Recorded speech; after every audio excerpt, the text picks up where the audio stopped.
ଓଡ଼ିଶାର କେଉଁ ସହରକୁ ମନ୍ଦିର ମାଳିନୀ ସହର କୁହାଯାଏ? ପୁରୀ, ଭୁବନେଶ୍ୱର, କୋଣାର୍କ।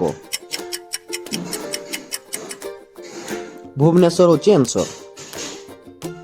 ଓଡ଼ିଶାର ପ୍ରସିଦ୍ଧ ଧନୁଯାତ୍ରା କେଉଁ ସହରରେ ପାଳନ କରାଯାଏ? ସମ୍ବଲପୁର, ବରଗଡ଼, ବଲାଙ୍ଗୀର।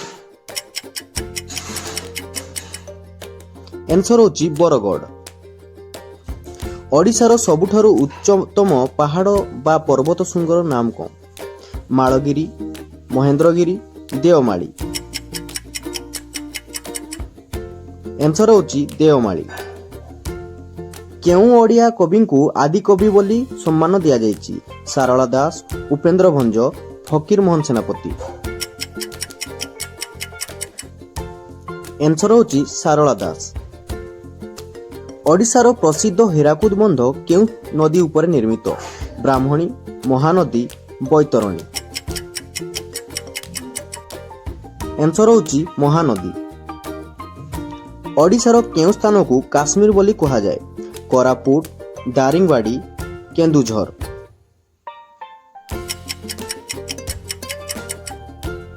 ଆନ୍ସର ହେଉଛି ଦାରିଙ୍ଗବାଡ଼ି। ପ୍ରସିଦ୍ଧ ସମ୍ବଲପୁରୀ ଶାଢ଼ୀର ବାନ୍ଧ କଳାକୁ କ'ଣ କୁହାଯାଏ? କାଥା, ଇକତ, ଜରି। ଆନ୍ସର ହେଉଛି ଇକତ। ଓଡ଼ିଶାର କେଉଁ ବନ୍ଦରକୁ ଲୌହ ବନ୍ଦର ଭାବରେ ଜଣାଯାଏ? ଗୋପାଳପୁର, ପାରାଦୀପ, ଧାମରା। ଏହାର ଆନ୍ସର ହେଉଛି ପାରାଦୀପ। ଭାରତର କେଉଁ ଶାସ୍ତ୍ରୀୟ ନୃତ୍ୟ ଓଡ଼ିଶାରୁ ସୃଷ୍ଟି ହୋଇଛି?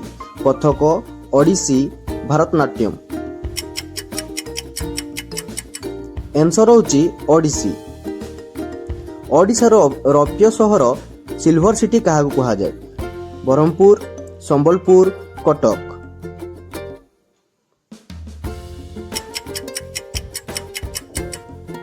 ଏହାର ଆନ୍ସର ହେଉଛି କଟକ।